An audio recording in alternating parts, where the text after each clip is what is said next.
Tuding jari hanya buka pekung sendiri. Bekas Naib Presiden UMNO Datuk Seri Ismail Sabri Yaakob dan bekas Setiausaha Agung Parti itu Datuk Seri Ahmad Maslan bertelagah masing-masing saling tuduh-menuduh sebagai punca kekalahan teruk UMNO BN pada pilihan raya umum ke-15.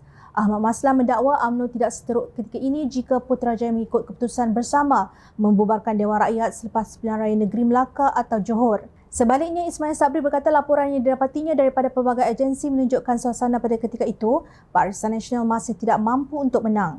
Semasa itu, ekonomi sedang dalam proses pemulihan selepas kita terjejas teruk akibat pandemik COVID-19. Sepatutnya proses pemulihan diteruskan bukan dengan membubarkan parlimen, katanya dalam satu kenyataan di petik media. Tegas Ismail Sabri, pilihan raya negeri tidak boleh dijadikan sebagai indikator untuk menentukan kejayaan Barisan Nasional dalam pilihan raya umum. Inilah punca sebenar kekalahan Barisan Nasional kerana mempunyai bekas Setiausaha Agung UMNO yang hanya sekadar boleh membuat andaian mudah berlandaskan logik akalnya sahaja tanpa mempunyai statistik sokongan peringkat persekutuan kepada Barisan Nasional, ujarnya. Ketika kedua-dua pilihan raya negeri itu dijalankan, Ismail Sabri memegang jawatan sebagai Perdana Menteri ke-9 dalam Kerajaan Keluarga Malaysia yang digelar tebuk atap 2.0. Sama ada keputusan mengadakan pilihan raya umum pada 19 November 2022 itu menjadi punca kekalahan teruk UMNO tidak mungkin dapat dibuktikan. Setelah Tan Sri Mahyadin Mak Yassin menjadi Perdana Menteri ke-8 selepas langkah Sheraton pada hujung Februari 2020, beliau terus mengenakan Perintah Kawalan Pergerakan PKP, Perintah Kawalan Pergerakan Bersyarat PKPB dan Perintah Kawalan Pergerakan Pemulihan PKPP pada sepanjang tarikh 18 Mac 2020 hingga 31 Disember 2020. Kemudian, Parlimen digantung pada 12 Januari 2021 susulan pengisytiharan darurat. Ia tamat pada 21 Julai 2021 berdasarkan pengumuman Menteri Undang-Undang yang juga Setiausaha Agung PAS Datuk Seri Taqiyuddin Hassan pada 26 Julai 2021.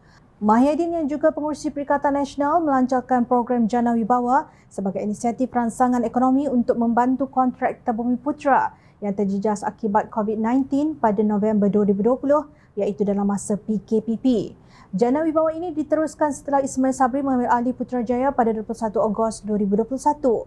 Bagaimanapun, 2 tahun kemudian, Perdana Menteri ke-10 Datuk Seri Anwar Ibrahim yang juga Menteri Kewangan berkata kerajaan melakukan rundingan semula projek Jana Wibawa kerana didakwa berlaku banyak pelanggaran peraturan kewangan, antaranya terdapat syarikat Cina di Johor yang dibumiputerakan turut menerima projek berkenaan.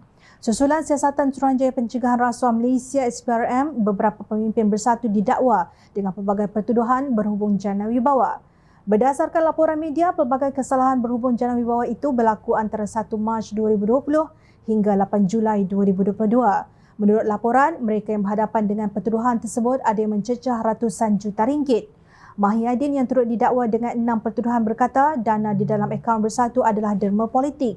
Dalam hubungan ini, berdasarkan tarikh kesalahan didakwa dilakukan oleh pemimpin bersatu ketika pilihan raya negeri Melaka pada 20 November 2021 dan pilihan raya Johor 12 Mac 2022, Perikatan Nasional masih giat mengumpul dana politik.